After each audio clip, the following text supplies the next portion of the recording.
কাকা আমার একটা ম্যাচ দেন তো। কি দিন আইলো দেখ, হুজুর সিগারেট খা আইসে ম্যাচ নিতো। আরে বেড়া হুজুর অদ খাইতো মন চা। হুজুর ক্রিকেট কেমন ভালো কথা, আপনি নিজে আছেন কে লাগিয়া একটা ফুলা পান ফাড়ে চললেন না। আরে বেটা আমরা তো সামনে সামনে খাই, হুজুর মানুষ ফলাই তো খাইবো। এ হয়েছে বাদ দে, এ বিষয়ে আর কিছু কইস না, হুজুর আবার শরম পাইবো। কাউসার কতক্ষণ ধরে সিগারেট খাই না, ম্যাচটা দেশে একটা সিগারেট ধরা, আমার ম্যাচটা মনে বাইক দিয়ে ঘুরছি। ব্যস্ত আমিও আনছি না রে। আরে ম্যাচ আনছিস না মানে ওই সামনে দোকানে যা, দোকান থেকে একটা ম্যাচ লইয়া। দুপুর টাইম, দোকান খোলা আছে কিনা কেটা জানে। আচ্ছা দিতেছি। বন্ধু মেস তো পাইলাম না, দুপুর টাইম তো সব দোকান বন্ধ। ধরো বেটা, তুই কোনো কামের লোক আছিস না, একটা ম্যাচ বাগেরা লইয়া যাচ্ছিস না। আমি কম চেষ্টা করছি, সারা দেশ ঘুরেছি, সবগুলো দোকান বন্ধ। সিগারেট খাওয়ার খুব ফেরা উঠছে, মানে কইতে সিগারেটটা ধরাই। বন্ধু দেখ ওই হুজুর আইতাছে।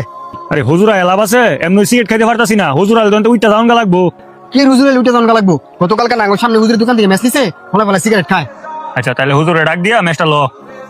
ওই হুজুর এদিকে আইন। আসসালামু আলাইকুম। ওয়ালাইকুম সালাম। আপনার ভাই ভালো হয়েছে। হুজুর আপনার কি আছে? জি, কিসের কথা বলতেছেন? কাউসার বুঝছি, হুজুরে আমগো সামনে খাইতে চাইতেছে না, শরম পাইছে। আরে হুজুর শরম পাওয়ার কি আছে? আপনিও খান আমরাও খাই, আইন সবাই মিলেমিশা খাই।